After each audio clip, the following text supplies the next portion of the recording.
Right. Hello, everyone. So, my name is Monali, and it's a pleasure to welcome you all today in this session. Today we are going to talk about product management, and we have Professor Priya with us, who's agreed to spend her valuable time to help us all understand more about product management and meet our career aspirations of becoming product managers soon. Before I begin this session, I would like to do a land acknowledgement. Um, I would like to acknowledge that the land we are meeting on is the traditional territory of many nations, including the Mississaugas of the Credit, the Anishinaabe, the Chippewa, the Haudenosaunee, and the Wendat people, and is now home to many diverse First Nations, Inuit, and Métis people. Once again, introducing myself, my name is Munali, and I'm the operations manager for the nextinnings.com. And it's my pleasure again to welcome you all. Now, before we begin, I would like to introduce our guest for today. Our guest today is Krishna Priya, and she's an experienced product manager with a proven track record of launching web and mobile applications across diverse domains. Krishna has worked in both startups and mature industries with a background in chemical engineering and in entrepreneurships. Originally from a rural village in India, she loves nature, archaeology, and music. So welcome and thank you so much for your valuable time today. And I will hand the reins to you, and we can take it away. Okay, awesome. So if it's possible, it'll be lovely to have you all on camera. Hi. Hello, everyone. Anyone can be on camera. Okay. Hi, Vikram. Hi, Shilpa.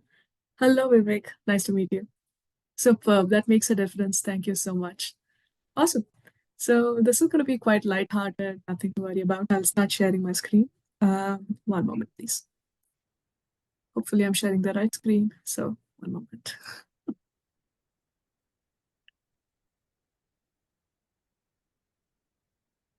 We can't see it yet.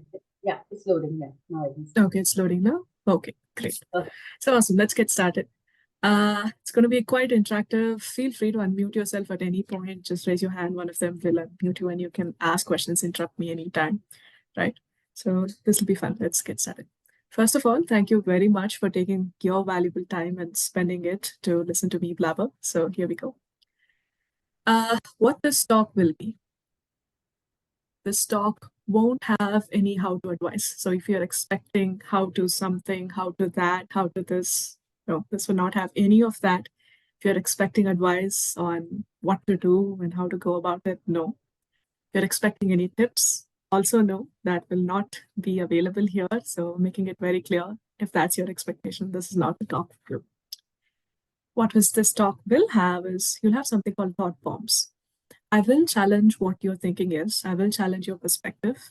And I'll make sure you leave with something new and something you've discovered that you can hopefully use in your product management journey, whether you're searching for your product management job or whether you're looking to transition. Hopefully, this will be frameworks you can use. There'll be fun activities. So if you have a pen, paper, a writing device, even your mobile cell phone, anything at all that you can possibly write on, just get it near you. And there'll be lots of support provided. Even after this call, I'm open to anybody who wants to connect and chat and discuss. So it's completely open. So all good. Let's dive in. So some housekeeping items. Please feel free to raise your hand at any point of time. Freely speak, truly speak whatever you have on your mind, and then be succinct for the sake of time, as I'm going to try and cover a lot of things. So that's going to happen. All right, let's get started.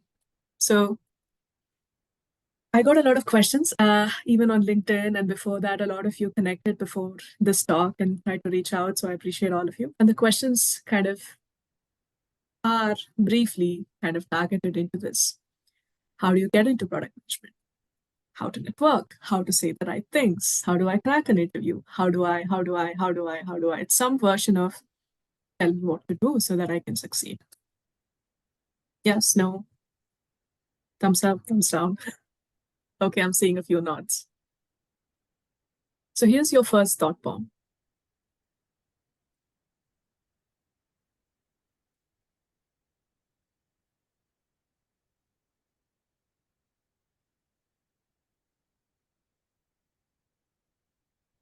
I'll let that sink in for a minute.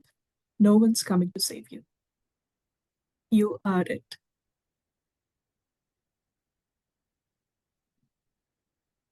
I'll really let that sink in for a second.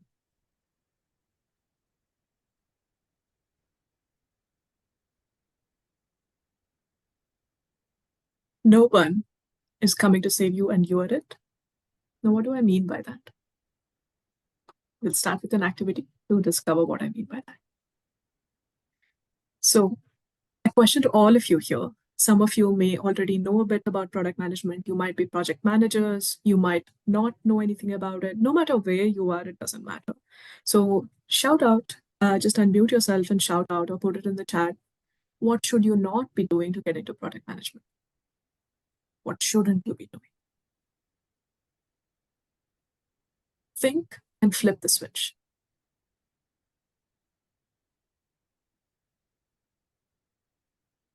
Any answers? There's no wrong answer. Go ahead. For example, you shouldn't be working in the circus if you want to get into product management.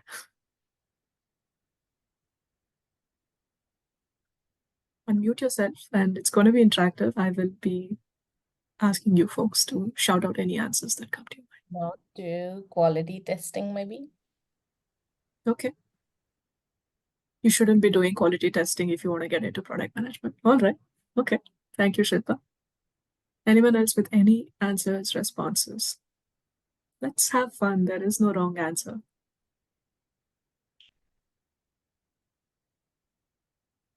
I would say that if you're looking at short-term goals, then probably not get into product management. My understanding is that it's majorly a longer life cycle than a project.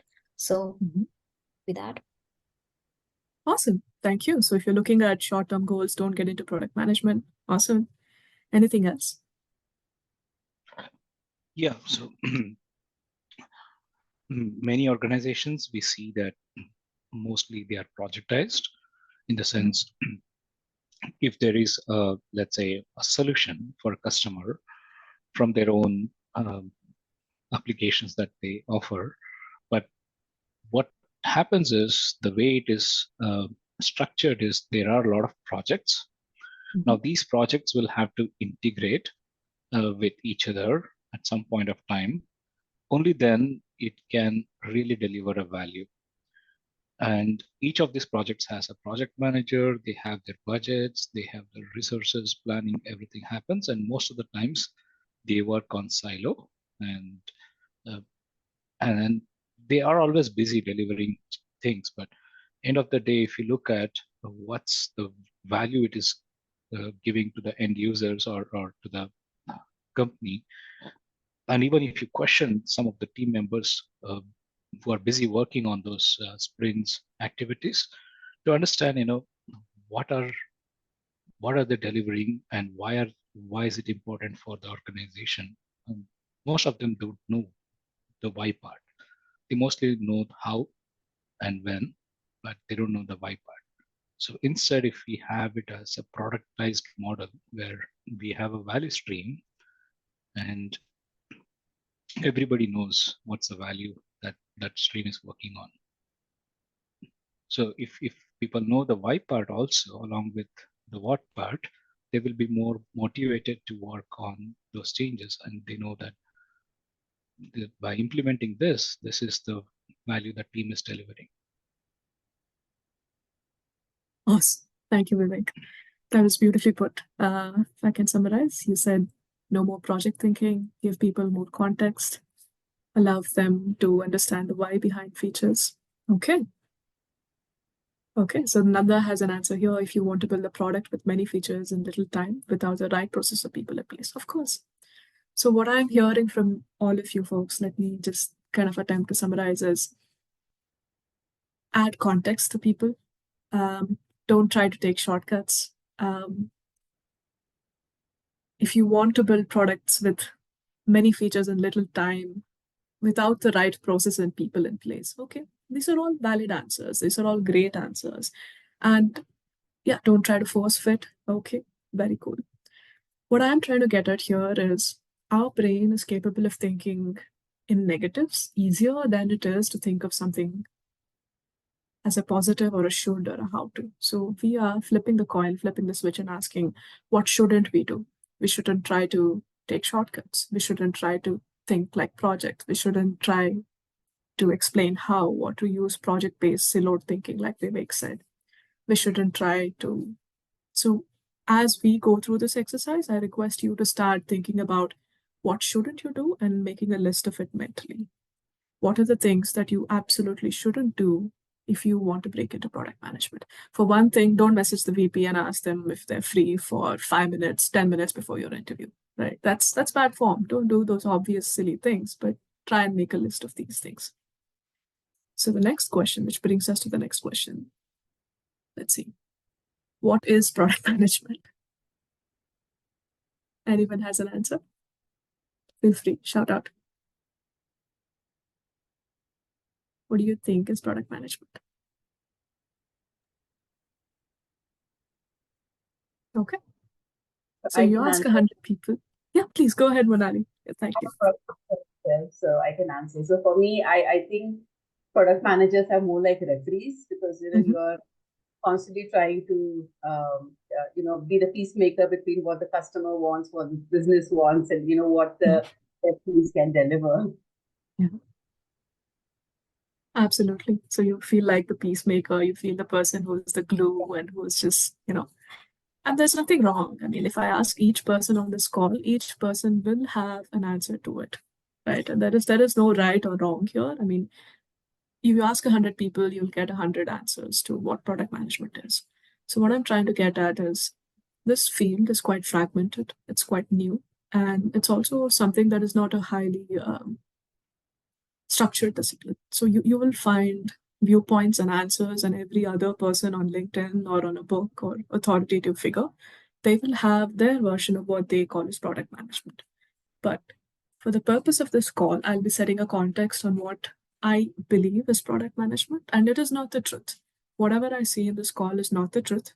It's not absolute. It is not the right answer, but it's just a place for you to stand. It's just a place. It's just a way for you to look at things. If you agree with it, if you find it useful and valuable, please use it. If not, discard it, right? It's just for you, something for you to try on and see if it fits for you. So that's the approach we'll take, right? So here's your thought bomb too. There is no product.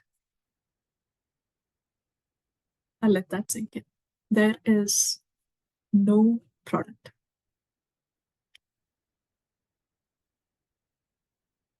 Boom. So there is no product, only value.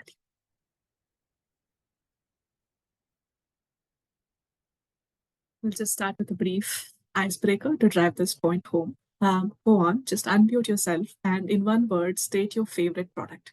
A product you are absolutely sure you can't live without. Suppose your plane crashes in an island, you're the only person there, and there is this product that you can't live without. So what is that product? Unmute yourself and go ahead and say it or put it in the chat. My spectacles, like my glasses. Awesome. Great answer. Anyone else? My phone. Your phone. Absolutely. Okay. Anyone else?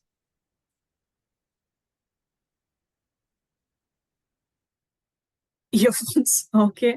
Your hot water bag. Absolutely. Any other answers? No wrong answer.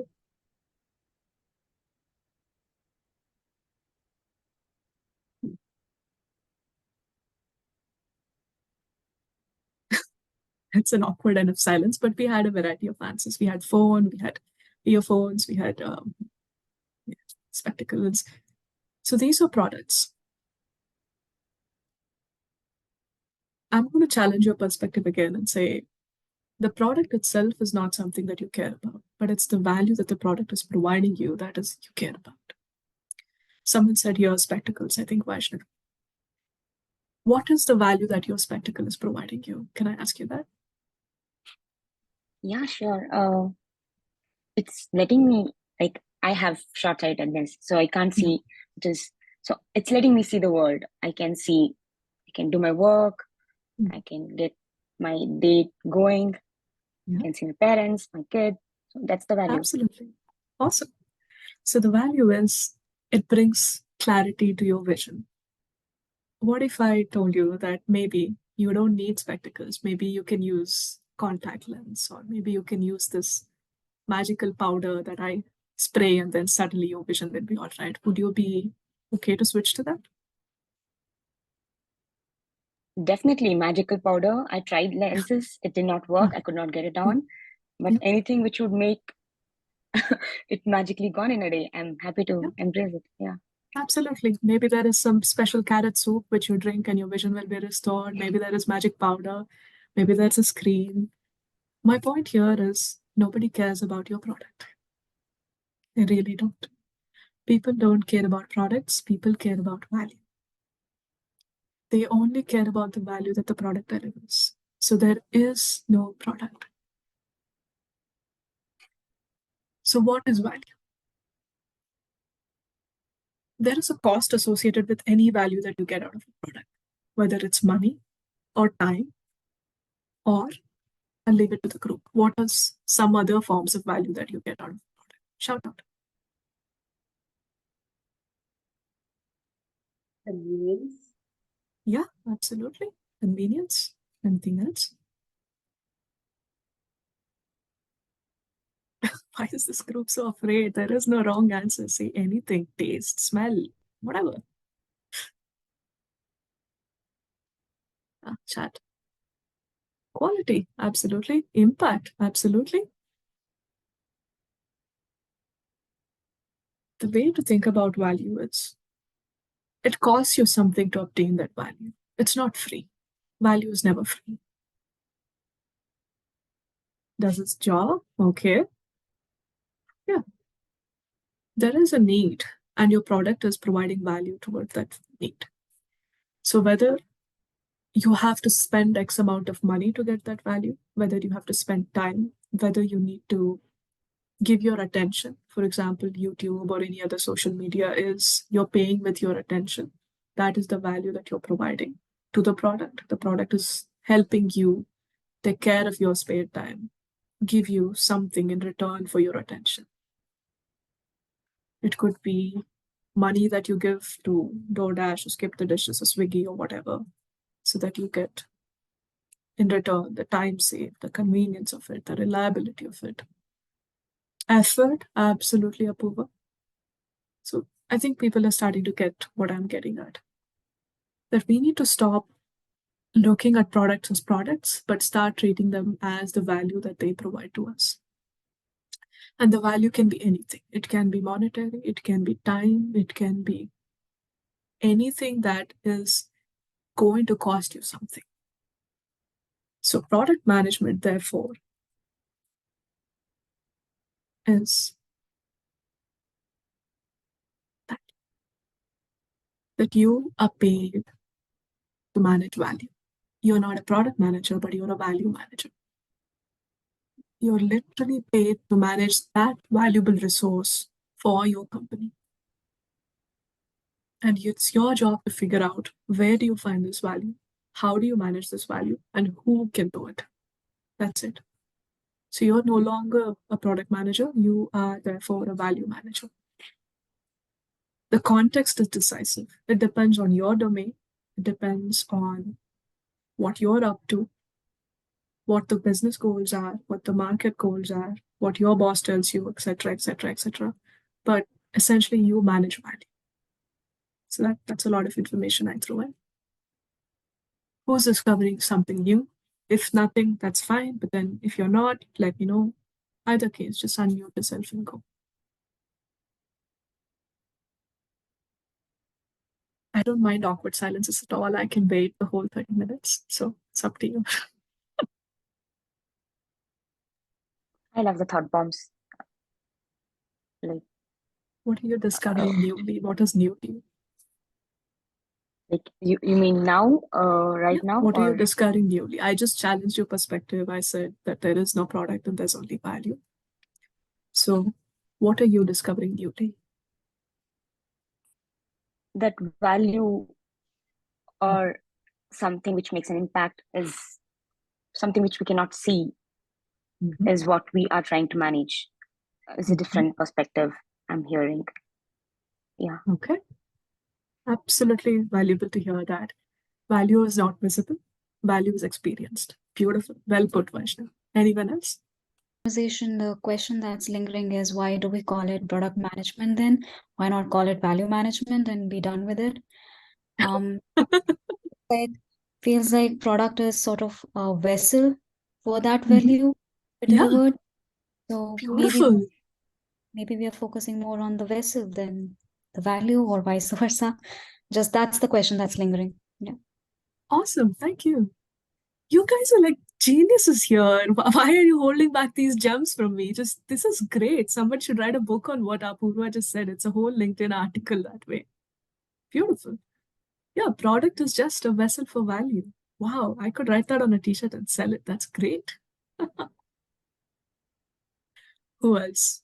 Anybody else has any thoughts? There is no invalid thought. Go ahead, please.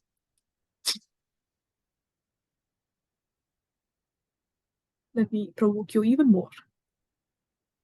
So where are you adding value? No matter where you are. It doesn't matter if you're a QA, you're a support systems, you're a housewife, you're a mother, father, son, child, whatever.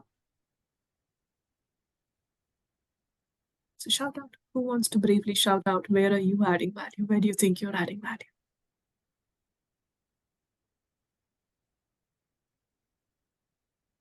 Your current job could be gardening, it could be project management, it could be anything. But yeah, so like, where am I delivering value? I think so. Right now, I'm in analytics consulting. So one of the, especially in supply chain consulting, so cost optimization, basically saving costs for my clients. That's where I'm delivering value. Awesome. Where do you think you're lacking?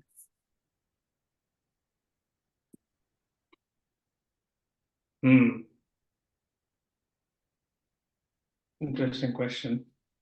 I think I think I'm lacking when it comes to maybe looking at new opportunities Okay. to deliver this value. Yeah. Yeah. Awesome. Great. And there is no wrong answer here. So this question is just to really jog your brain.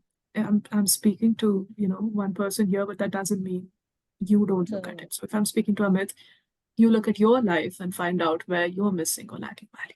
This brings us to our next point, which is fun activity again. So this one is quite simple. We are going to look at where you are right now. All of you, Deepti, Vinod, Nanda, Ashutosh, Sunil, all of you lovely people here, whose names that I've also not said. This is an opportunity for you to tell the truth to yourself, to be absolutely honest with yourself, whether you're searching for a product management gig, whether you're trying to transition, whether you're already a seasoned product manager, or maybe you're just curious. Doesn't matter where you are. It's an opportunity for you to look at what's working and what's not working. And what do I mean by that? What I mean by what is working is, where are you adding value? What's working about adding value? So I'll share an example with myself. Right now, it's been 3.5, 4 months that I got into a new job at Caseware. It's an accounting firm. So what's working here is I'm brand new. I have absolutely no idea about the world of accounting. In fact, I almost failed my accounting class in school. So I'm awful at it. But what's working about it is I have fresh eyes. I can look at things with a new perspective and question everything and anything and everyone and ask, why is this being done? What's this done? And so I don't have biases. I'm stepping into it newly. I don't have the old biases. Of course, I have my own biases. So that's something that's working for me. What else is working? I come from a startup. This is an old company. So they are used to doing things slowly, methodically. I'm a little bit jugadu. I can be scrappy, do things like that, quick and fast. What else is working? So these are things that are working for me. What else is working is I'm used to different domains. I bring the expertise from various domains and I can see what was working there and plug it in here. Those are kind of things that are working. Now, what's not working? What's not working is I have zero context. If I look at a data, it's a number for me. I look at trial balance and it's just Just trial balance. I don't care. It's if cash flow is $200 and it's $150 last year, the 50 difference is just a 50 difference for me. I don't have the wealth of knowledge to understand that decreasing cash flow means there is something else going on in the business. The number means something. I have no context. What's also not working is I'm not used to the company's procedures or the way that things are, the formal tone of things. I literally text the VP and it's like, dude, I need this. Bad form. Shouldn't do that. Okay. So these are things that are not working. That's the Like best that. right? Yeah, please. I mean, the VP is young, so you can probably call him dude, but maybe not the best form at the first week at the job. So my point is, this work is yours. It's private. Nobody's going to ask you. I won't ask you to share unless you want to. Take a look at where you are in your search in adding value and write down what's working and what's not working. I'll give you a few minutes to do that and be absolutely honest with yourself. The question is, where are you adding value and what's working about it? It's not working about it. So I'm going to give you a few minutes to do that.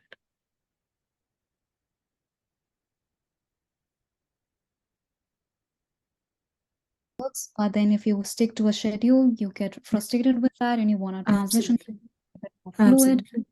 That doesn't. Absolutely. There are areas that is working and not working at the same time. Brilliant point, Apurva. Yeah, great. Like you said, a schedule can help you work and it can also help you get frustrated around it. So that's not working. So great. So write it down and we'll have plenty of opportunity to refine it later as well after this call. So I'll move on with the interest of time. Which brings us to our next question. What's missing? Now you have a list of what's working and what's not working. So randomly, I'm going to call out on people and you're going to shout out in one word what's missing. So what's missing in the sense, I don't mean what's wrong or what needs to be fixed and changed. No. What I mean by what's missing is if it's there, that it'll make a difference. So for example, everybody knows Sachin Tendulkar here. I see mostly Indians. So he was one of the greatest batsmen that cricketing world has seen. So what Sachin Paji used to do after his, match, he used to look at videos of him playing the match and look at what's missing in this play. That if he put in, it would make a difference. What's really missing that would impact his performance. Not like what's wrong. So I think people got an idea on what I mean. Randomly, just random people. I'm going to call on Amit. What do you think is missing in one word? I thought I just answered this, right? Sure. When I said the missing, the fact that I'm not, I'm not a salesperson, so I'm not looking for more business. Okay. And that's awesome. what's missing. Yeah. Awesome. Great. So someone else. Hi. So I think for me, what's missing is putting a number in terms of value. When I say what is the value I'm driving for the product, then what is the upside or what is the impact I'm bringing with the change or with the introduction of a new feature in the product. Awesome. So building the bridge and pitching to the stakeholders that, hey, this is the kind of revenue upside I will get. And in the next 1 month, 2 months, or 3 months by introducing this feature. So I think that's what's missing for me. Great. Awesome. So all these are valid answers. Please keep them, write them down.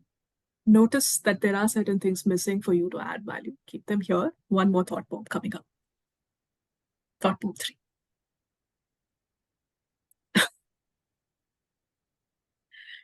So you are the product.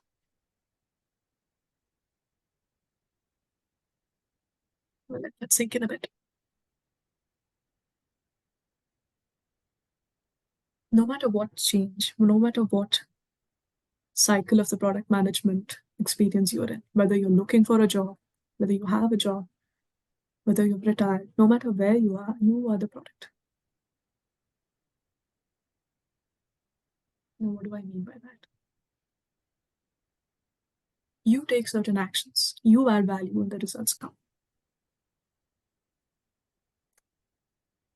This might be going against what you're thinking right now, and there's a little activity we'll get in.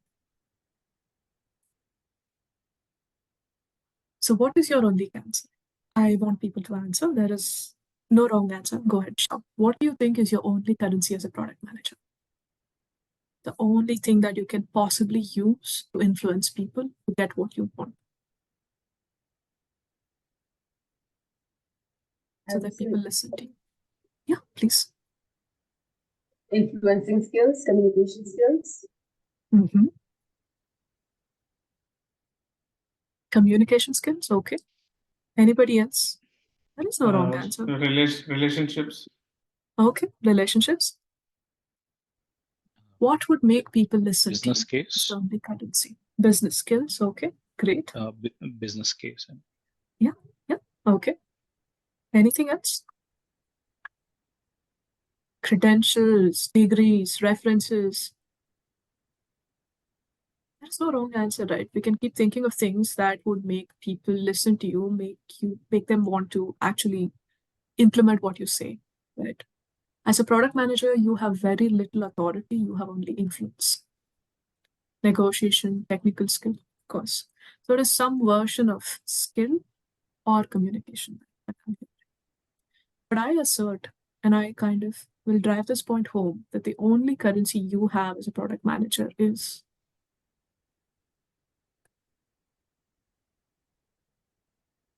trust. I'm going to pause here. Would anybody like to share what they are discovering?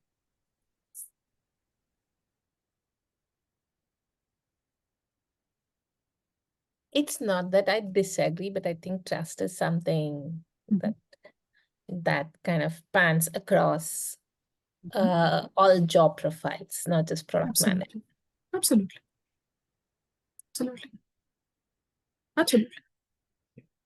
So my point here is this is not the truth.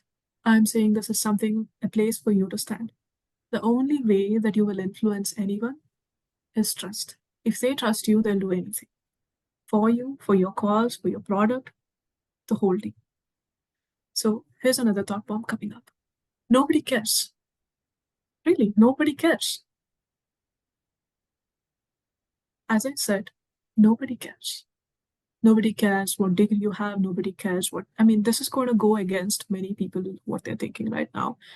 But really, nobody cares about your product, about who you are, what you are up to. They only care about one thing, value. So if there is value being provided by you, and a lot of people are providing value in an organization, in whatever, the only thing that you can possibly do to make people care for you is feeding a hungry crowd. Now, what do I mean by that? I'll ask a question. Suppose you have cakes to sell. These cakes are not the best cakes in the world. These are just ordinary cakes. They're by no means the best.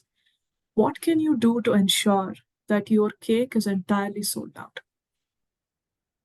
Any answer?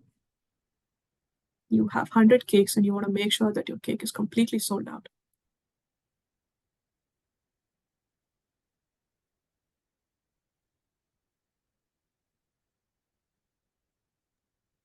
Maybe market it as the best cake in the area or something. Yeah, I agree. Absolutely.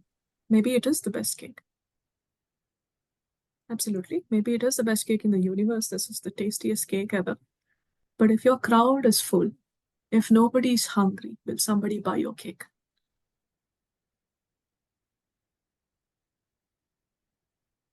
It could be the best cake. Then if they're full right now, will they buy your cake? I mean, you can, of course, refute me by saying they can use it as a gift. Maybe they'll put it in the fridge. I know there are some very smart people here. But my point that I'm trying to drive home here is nobody will take your solution unless they're desperate for it, unless they're hungry for it. So the whole point I'm trying to make is no matter where you are in your product journey, you need to go feed a hungry crowd. So I'm going to ask you for some answers. Who's desperate and hungry? Another way of asking this question is, where can you add value? Who do you think is desperate for solutions? Who wants it? Shout out.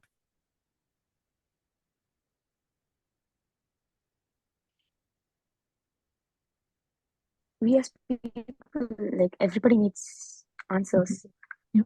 like solutions, shortcuts. So think in terms of communities. What sort of communities are desperate for a solution? Who's not being addressed right now? Who is just desperate? Ops team. Okay, Deepthi, got it. Yeah. Ops Yeah. team. Yeah. So here are some answers. I'm thinking more from a high level perspective. So not for profits, for example, startups, for example, could be sales team, marketing team, whoever it is who's just desperate. They want it. CSMs. Yeah. Okay.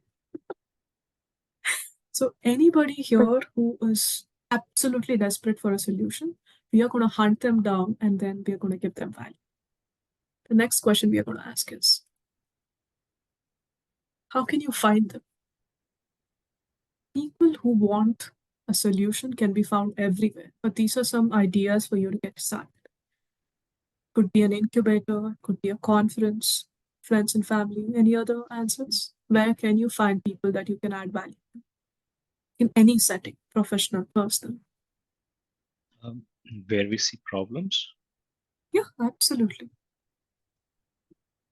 Where would you see problems? Anywhere, any problem is an opportunity. So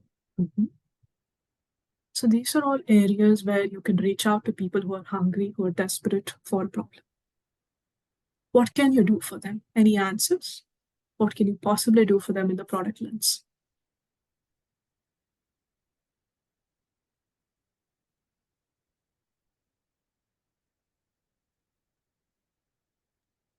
Hear them out, like Absolutely. talk to You them. can listen to them.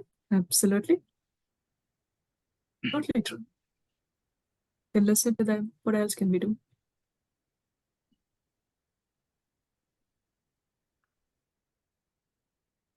You can probably review their product. You can maybe do some market research.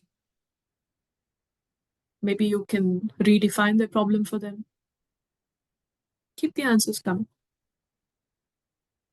Maybe Yeah, help them with So- type. Yeah, absolutely. Listen to the problem, understanding the requirement. So my point is, there is no one way to add value. You can add value in hundreds of different ways. Yeah, putting that house in order, absolutely. So you can listen to them, you can write about it. Yeah. Bye, Sunil. Have a great one. So there's hundreds of different ways that you can add value, not one single way. And you can figure it out. I'm not here to tell you how you can add value, but my point is saying there are so many ways that you can feed a hungry crowd, not one single way. And there are so many ways that you can add value. And we can go on and on and on about it. But my point is find a hungry firm, find a way that you can add value to them. And I'll give you a real life example of what I mean by that. When I first got into Canada, I had zero Canadian experience, and it was something that I discovered by talking to people that they will ask for Canadian experience if you want to kind of jump into product management first off. So I was still in school and it was illegal for me to work more than 20 hours back then. I don't know if the rule has been lifted, but you couldn't work more than 20 hours per week. Plus, my coach prevented me from taking up an internship. So they said, no way that you can have an internship or get paid for it or whatever. So what did I do? One way that I worked around the problem was I reached out to people and I started working for them for free. I offered my services for absolutely free. And that way that I managed to put in over 800 plus hours of product work. So that if you go to my LinkedIn, you'll see these examples. I reached out to a company in America called D-Scoop. They are a printing solution industry provider. So what I did was I worked with them for 3 months. 3 months. Every single week, I worked with the CEO, I worked with people, and I literally just reached out to them on LinkedIn through a friend who introduced me, and I said, I can offer my services. What did I do? I did everything for them. I did market research. I worked with them to improve their product. I did product management work for free. That's it. Then there was an American internship. I cannot reveal the name of the company. It's now a funded startup. But for them, I reviewed their roadmap. I, went through their backlog, wrote tickets for them, worked with the developers. And then there is another gentleman who is very well connected. This is another idea that I'm throwing out. This gentleman was extremely well connected in the ecosystem. So he knew anybody and everybody who worked with startups, hiring managers, and everything. So I picked this person and then I did a project for him. I evaluated a platform for hemp. Hemp is a plant which is kind of like the cannabinoid, cannabis, but it doesn't have the cannabinoid content. So I evaluated the need for a platform to sell this plant. So these are just examples of what I did as a student to gain that product experience that I can legitimately put on my resume. And this also gave me references from 3-4 important people who could vouch for my expertise. Right. This is one way to go about it. There are hundreds and hundreds of different ways to go about it. We can definitely brainstorm around that. And in summary, I'll leave you with this.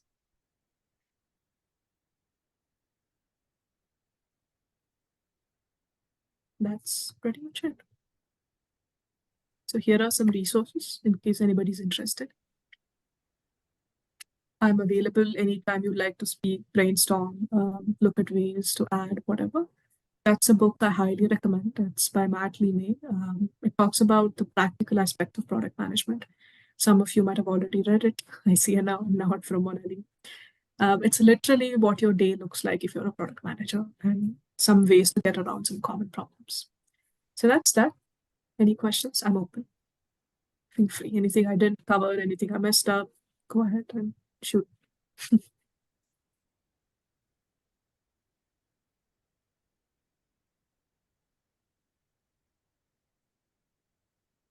Just a question, with your experience while working on different products, did you ever have to encounter some confirmation bias that people have? Did you have to challenge around that when looking for a solution for them? Or was it, sometimes you just get lucky that what the first solution that you propose is accepted as is, but sometimes you have to, like you mentioned something about trust, that the only currency is trust. So I believe that with trust comes, because it is developed over time, but often what stands in the way of that is people have biases, so they won't trust you. They have their own ideologies. So how did you able to go about all these different experiences that you had with dealing with bias, if at all? Okay. Thank you, Apuva. That was like a loaded question. Awesome. So if I understood your question correctly, how do you go about? Well, let me ask you a question back then. You said there are biases with people. What was your end goal? What did you want to achieve by, of course, people have biases. What did you want to get out? So sometimes I want to get in onto the same page. Mhm. That's the struggle that we have when we are proposing a solution, or we're trying to come to the same topic, have a normal conversation. But what I find is that even during a normal conversation, the issue that often arises is with biases. That maybe you come from a logical reasoning point, maybe you've done your market research, but if the people who are across the table from you, they're listening to you and they are set in their own ways, that's the challenge that we often have. And if you're trying to drive value, the value that you see, they should be also be able to see that value, Okay, awesome. So that's the first thing that I will kind of give a disclaimer on for any question and answers is I will only be able to satisfactorily provide you with an answer or a place to look for an answer if the question is specific. So this question is awesome. Again, let's try to make it more specific. So was there a particular instance? Was there a particular product or a particular stakeholder who disagreed and who did not see your point of view? Would you be able to share that? So I've recently completed my master's in computer engineering. So during one of project, thank you. During those project, group projects, that's the challenge that I had. That we had some solutions working for us. When we do group work, and like you mentioned, that it's more about facilitation side of things with with product management. So with that lens, with your experience, I was just trying to understand how did you go about those conversations when the value that you're trying to provide is the same. You're trying to make sure that they also see the same value. Something on great those lines. question. Yeah, great question. If I can phrase it differently, it is you. I'll take a real life example and probably explain this to you. This just happened just like last week. There is a certain solution that you are proposing, and there isn't basically buy-in for it or agreement for it, and you have a certain perspective, the other person across the table has a different perspective. So how do you navigate situations like that? Is that accurate? Did I capture your question? Yes, yes. Okay, fine. So this just happened last week. We had a translation feature coming up, and it's a feature where we are being requested to translate certain parts of the document, and that there's a lot of technical challenges around that because you have to maintain different versions of the document, so on and so forth. Now, there are 3 different stakeholders. Each person has a point of view, and that point of view may or may not align with what you propose. So you understanding the context behind their point of view will decide everything. So you can approach it from a certain context, and that context decides not just what they are saying, also what you will propose and how you will respond to it. And whether we like it or not, my view, and that's not the truth, is you can't tell people what to do, and they'll never listen. I kind of approach things from that perspective. There is no way that you can tell somebody what to do, and there is no guarantee that they will listen. People will do what they think is appropriate from their point of view, and you cannot alter or change or fix people.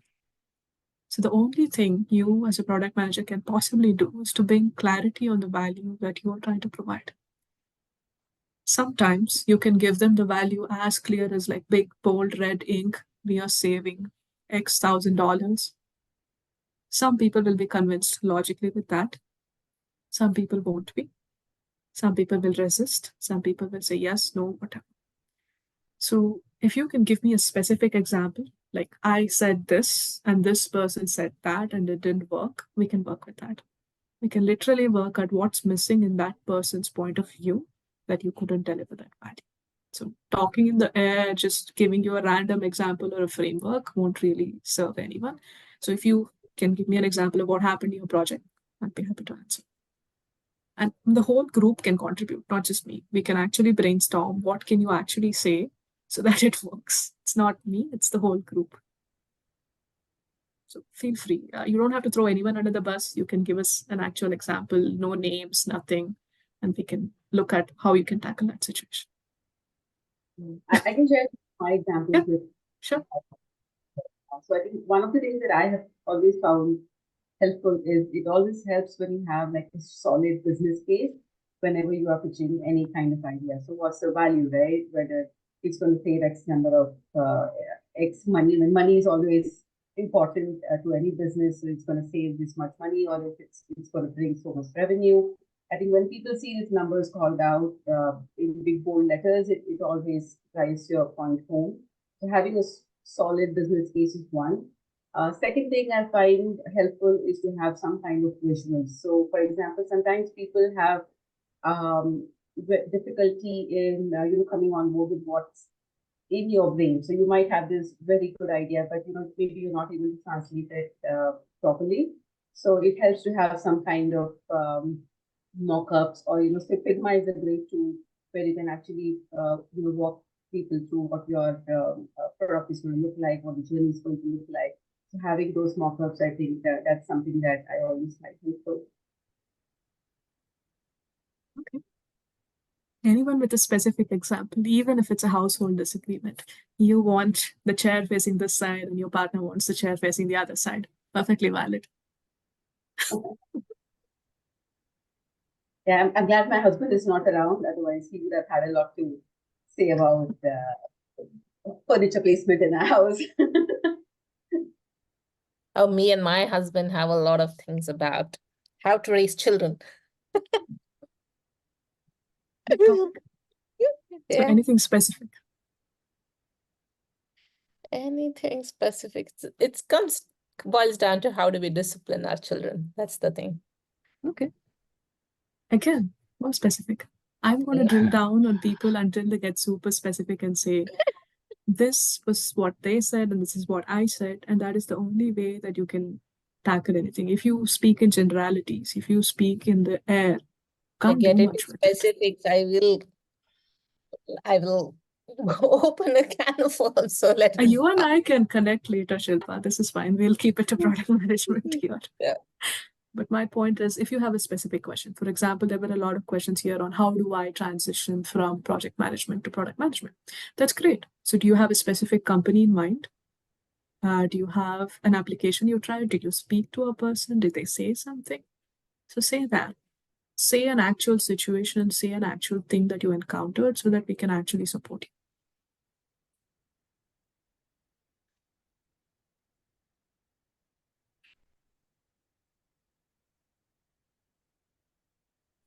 So I have a different question in mind.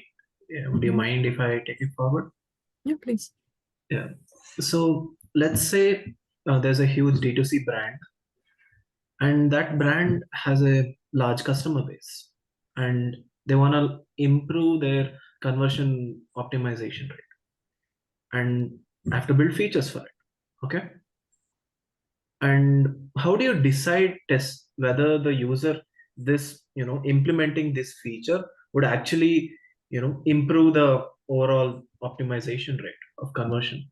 So would it be building through an MVP, or would it be through surveys?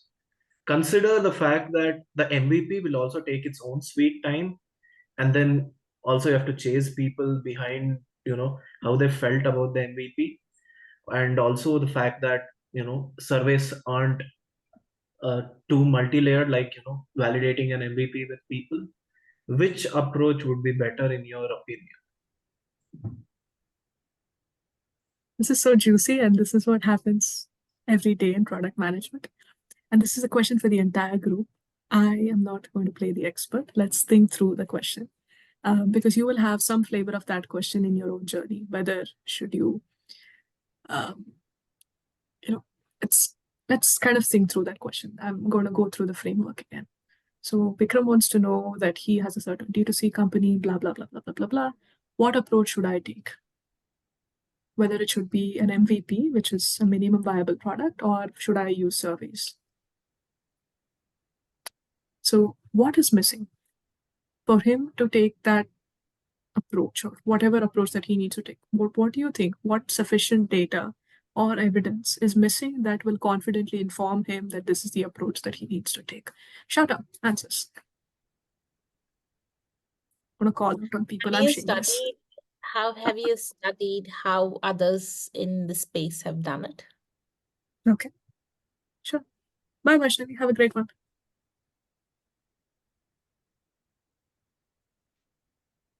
Okay, so what others have done? I'm gonna call out on people. There is Vinuta, who's been quiet throughout this call. I'm gonna pick on you. Sure. So basically, I believe there is no right or wrong answers, or there is no right or wrong approach, but always backing up the approach with the sufficient data and whatever that we have researched through. So that might really help, and buying some time to put in the right approach or bring in the right approaches. Absolutely. Right. Awesome. I would go with user surveys. I would go with user surveys in your case. Okay. Someone else had an answer. Please go ahead. I think Vikram was trying to say something. Vikram, go ahead. Yeah. So there is a unique issue here.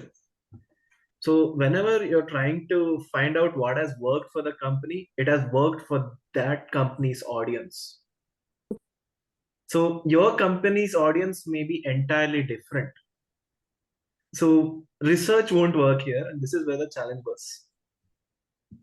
Research will give you biased answers towards the particular company. So, that's why I didn't prefer research ones. And by research, you need the user surveys. Surveys have another issue. So since there's a large customer base, you don't know how each customer base have to choose cohorts here. And again, each cohort is, so user surveys are kind of unreliable. Sorry, each cohort is? So I have to segment the customer base into cohorts, right? When I do that, each cohort is going to be unique on the factor which I use it to differentiate. I Yeah. won't get a solid answer whether should I launch the feature or not. So Yeah. this is an interesting pickle I got into. And in fact, this was the question which was asked to me in a recent interview. I was grilled for a long while. So I just wanted to put it out there because this is an interesting problem statement. I would Okay. still go with user surveys simply because if it's a larger database, it's even more easier to find people. So, however, whatever limited data that these surveys throw up, I would further segment it and tweak the questions and still go back to them asking, hey, can you do the survey again for me?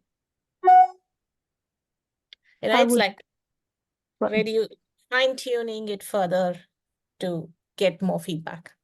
It's really about finding the hungry people, right? We have a product here, like she started off, feed the hungry people. It's about finding the hungry people. Are there hungry people? And user surveys are the best way to find them. And So MVP my would also do the choice- same thing, right? I will Putting interrupt it out Vikram there. for a minute because it's a very nuanced and very into the weeds kind of question. But that's fine, just so that this serves the larger audience. When you in product management are faced with a question, or maybe in life, this or that, essentially, everything has its pros and cons. This or that, and 100 times you will come across that question. So approach 1 is to provide data, use logic, Approach 2 is to probably use your gut, use your emotions, whatever, to make that decision. What Vikram is essentially saying is, if I can break it down further, it is, how do I make a decision? And how do I let people know that the decision that I've made is the right decision for these reasons? It may completely go kaput and it might just go boom and terrible, it's awful, you'll get fired, that's fine. But this is something which is yeah, we don't want that. But ideally, that's a product management skill that everybody will be looking into at some point. And where, how do you make a decision? How do you let your stakeholders know that this decision was the best decision at the point of time? So the answer, there is no answer, as someone here, Vinod, I think, said. But there is one way that you can tackle it. It's, again, the trust building. How do you build trust? You build trust by engendering a sense of shared accountability and transparency. If you are able to showcase to the team that the data that you are presented with, the data that you use to make the decision, and the data that is governing your decision in all transparency, it's up in the air right now. So if you can ask them what data made them ask that question in the first place, if they are asking you choose this or that, why is there only 2 options? What are they trying to achieve? Okay, the conversion rate, fine. But why do they need that conversion rate? Where? What? As much as you can drill down on the specifics on what they're trying to do, the business goals, and you're crystal clear the assumptions they have made, to not step into deciding an option. If they want the conversion rate done for something, okay, great. What are the assumptions that the business has that hopefully that they will not tell you that you have to make in order to make this choice? That needs to be explicitly mapped out. There are assumptions in the problem itself that are not being explicitly stated. So as much as you can, bring in transparency, bring in accountability, make sure that your vulnerability is spread out, open, thin, clear, shared, that no matter what, everybody knows what made you take the actions that you took. So that people who know something that you don't can step in and correct you at the earlier stages than later. That's the general piece of whatever. I wish I knew this earlier before I messed up kind of advice. So okay, anybody Makes else? sense. Any specific question? I know Vivek has been with us for so long. Thank you. Any questions? You had a bunch, so just picking on you.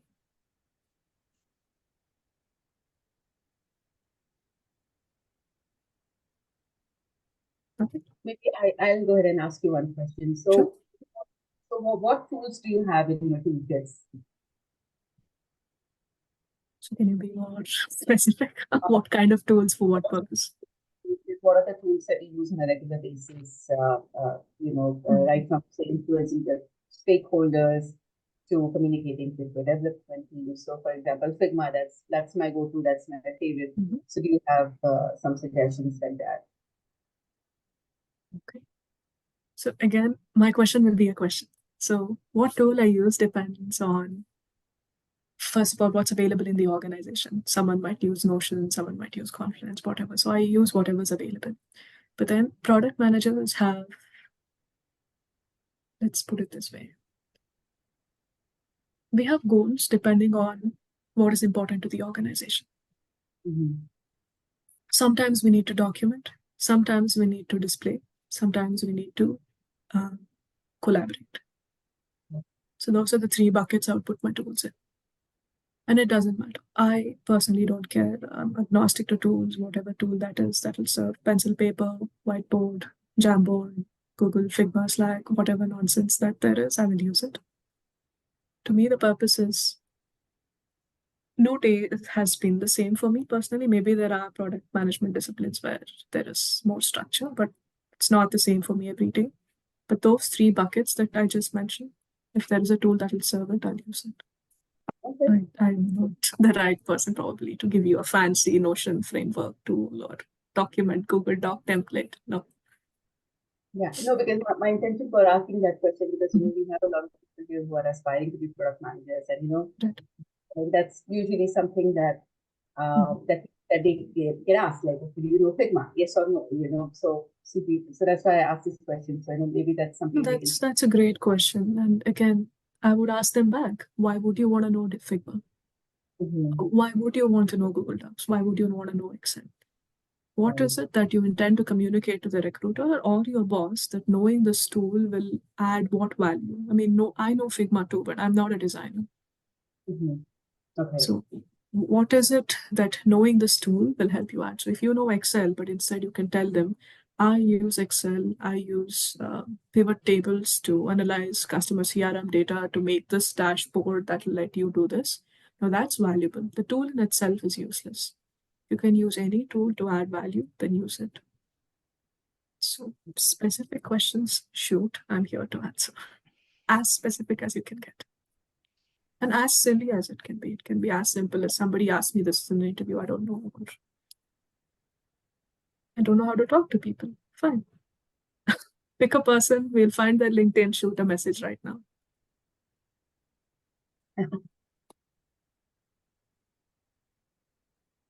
LinkedIn. So you have played product owner and product manager, and this roles like product owner is most of the times it's very unique to the organization. In the general perception, the product owner does not necessarily have a similar thought process as product manager, or the product manager is like a CEO of that product. So, but in the product owner is mostly working with the product manager to break down and share that requirement details to the team, where we can't have product manager working with every sprint teams. So how do we know when we look at product owner roles that these are the roles which can take us to kind of being a product manager, gets a great exposure, versus something which just runs the agile ceremonies of a product owner? How do we differentiate them? So basically, when I'm looking for opportunities, if I have to, let's say, start with a product owner, I don't want to end up in a role which is more like doing the backlog grooming and more like someone who has done a certification of agile product owner and doing the course. A great question.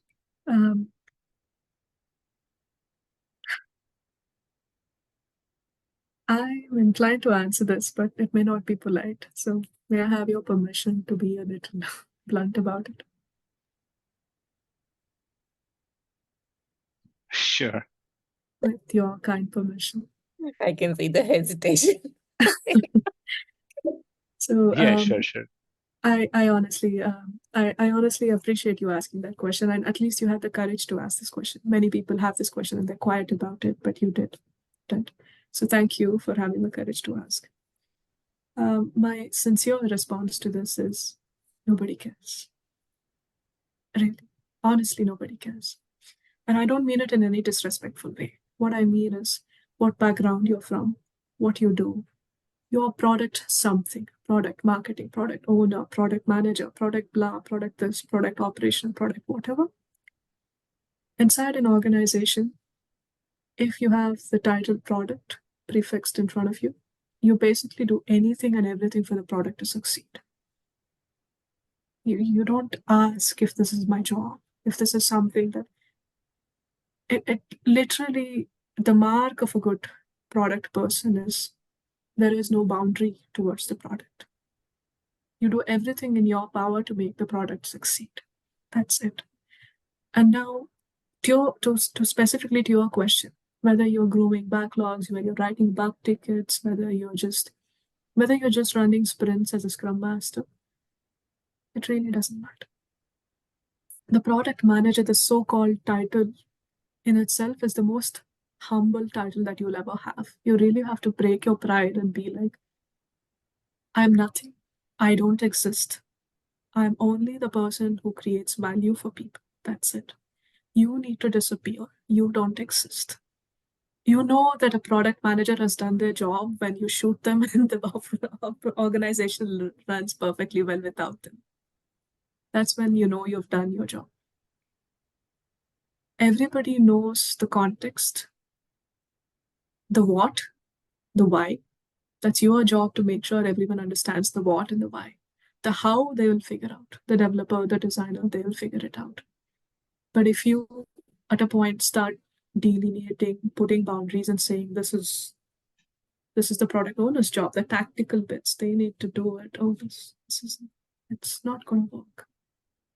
And that's a very contrarian view. That's a very arrogant view that I have, that I hold on to. But then there's also Monali, who's a product practitioner here. And I'm sure there are others as well. Each person has their own view. I shared mine. And I don't think it's arrogant. I just think you're confident. It's just what it is. You do everything you have to in order for the product to succeed. Whether you're a product owner, whether you're a product manager, doesn't matter, Vivek. And what you do has very little significance. What you put on your resume, whether you did X backlogs, whether you did that and this, end of the day, the recruiter is only going to ask you one thing. Did you create value? Did you create an impact for the business? That's it. And even in your current, you have an excellent profile. Transitioning, we can connect later as well. There might be some specific things you can highlight in your profile that will, catch someone's eye. Right, that was a very valuable question. Thank you for asking. Okay, anyone else?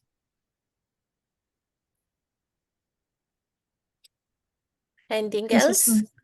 Yeah. Also, Krishna, you have done a master's in business technology. Not sure if that's more like a a technical master's or more like a MBA. It wasn't a technical master's. No. Yeah, it was more like an MBA. And usually for product managers, most of the places they look for MBA at least at a certain growth. Even I was looking at that. I did a MBA Essentials from University of Toronto, where we touched upon the various areas, and I appreciate, because certain things, only when you learn those concepts, then you start appreciating, and certain things you start seeing in a different views. So how much would that add value on a long run for the product management career versus so at this point I'm trying to look whether I should pursue something seriously, a full-time MBA or executive MBA, or does it really matter with taking this career in a longer run? Thank you.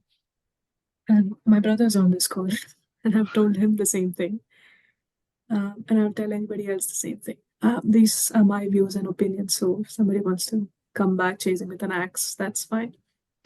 If you're asking the question, Do I need to do it? That itself is informing your answer. If this is not about conviction, this is about data. You can go ahead, look into the whatever program, that thing. So there is some benefit, I agree, to having a structured environment to learn. And there are some courses. But if you are investing X amount of dollars, X amount of time in hopes of building a product or learning to build a product, my question back to you is, why wouldn't you invest the same in yourself and build it? Why wouldn't you? If the brand meant something, if the brand MBA, if the title of the university meant something, of course, go for it. If it's clout, if it's vanity, if it's something that you would love having on your resume, that's fine. But then, to my best knowledge, I do not know of any university or course that is offering an advanced product management practice. There are some available online, and there are some here, BrainStation, and so on and so forth, that teaches you the discipline of discovering a product, discovering the problem, going through and validation and all of that. If that's in your alley, go for it. Right. But then telling you honestly that having a degree will help you get a job or break into something, that's not something I would never espouse. No. And it's not an engineering degree, it's not a design degree, it's not something hands-on, not something technical that they've taught you skills. Right. So I wouldn't ever say that. But there are other ways that you can learn it for the same. In my degree, I actually built a startup from scratch, acquired customers, got it to revenue, pitched it, made a company out of it. That taught me more than what the classrooms did. And this may not be what you expected, for which I apologize, but that's most of my answers. No, that's something really I was looking, because you did mention earlier, right? You did reach out to certain CEOs and worked without any pay, and you got the exposure. So that exposure versus the 2-year exposure in the college, if you weigh, that's always an interesting perspective to look at that way. So it's good that you said the actual exposure makes a lot of difference. How do you become product manager? By building products, right? Right. I mean, if you look at various folks, like Steve Jobs or anyone, right? They are not educated much, but end of the day, they run such a big enterprise. Contrarian view. I mean, there's also Monali. There's in the call, so she's free to share whatever she would like. The journey will differ from person to person. Like for example, for myself, I am a computer engineer. I started off with my previous company back in July of 2011. I started with them as a content manager. And then within the organization, I kept taking on new roles and all of that. And my last role was the senior manager of production operations. So for me, I don't have a degree in product management. I have a degree in computer engineering, but it's product management is something that I've learned on the job. So again, for every person, the journey will be different from depending on where you are at, which company you're at, what your personal aspiration, and how much work you are willing to put in as well. For example, some people would prefer to have a degree. Some people would like to do it hands-on by themselves. Again, it differs from person to person, and so you need to find out what your I would say driving point is, what your motivations are, and how much how much work you're willing to put into this journey as well.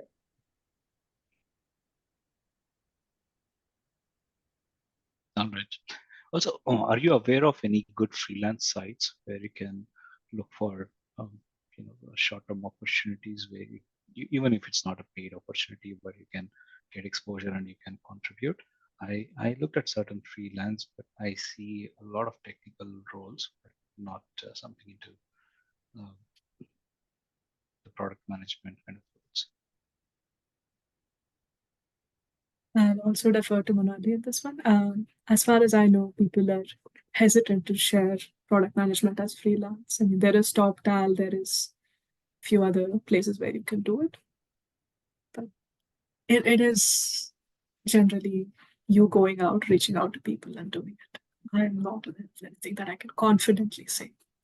Except maybe the only discipline that I know is top on, which I think I spelled it as TOPTA. I think that's the only one that I know. But I didn't get it. I failed that test, so I've never used it.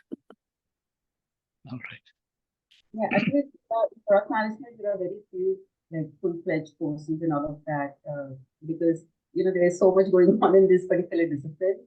It's really difficult to formalize it. So there are a few that I know of. I think LinkedIn has a lot of resources. Like if you want to get started, they have a lot of courses that they offer. The product school has a lot of micro credentials that they offer as well. And if you're looking for any kind of crash course, I know there's something called as the Brain Station. So they offer a 12-week program where they will keep upskill you. They will give you a project and you can work with them and all of that. But again, of course, these are not cheap. They are a little expensive, and there are a couple of others as well. Maybe I'll think through them and I'll share them. But There these are are few. tons of it. Absolutely, you're right. There are tons of it, and everyone and their mother wants to be a product coach now. So if you go on LinkedIn, they have this. So everyone's coaching you how to become a product manager, how to crack interviews, this, that, and that. No shortage of resources. But really, I'm of the opinion that you're much better off yourself building something. There is, of course, a curriculum you can follow, a way to discover. There are books, there are resources. You can connect with people, they'll provide it to you. We are hiring as well. So if there is somebody here with an accounting background, a CPA background, our organization is hiring one role. So happy to refer anybody here. So that's that. It's always better to network with people who are already in the industry. And I think LinkedIn is a great resource. And also, I think for me personally, what helped was, I found a mentor within my organization. Like I didn't know nothing about product management. So I had somebody who helped me through that journey. So I had somebody to hold my hand and walk me through the path. So maybe finding somebody who can help me with that would also help.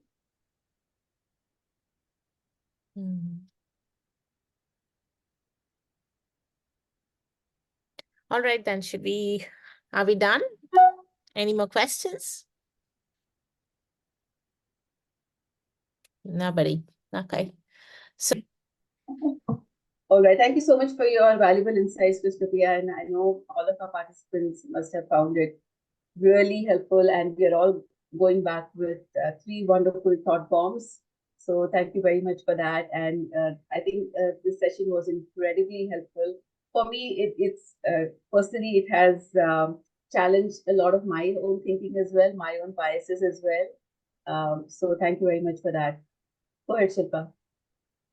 no, thank you very much. I have also begun thinking I'm also a product manager. I never thought myself like that. So, but yes, it was wonderful. Thank you so much. Yeah.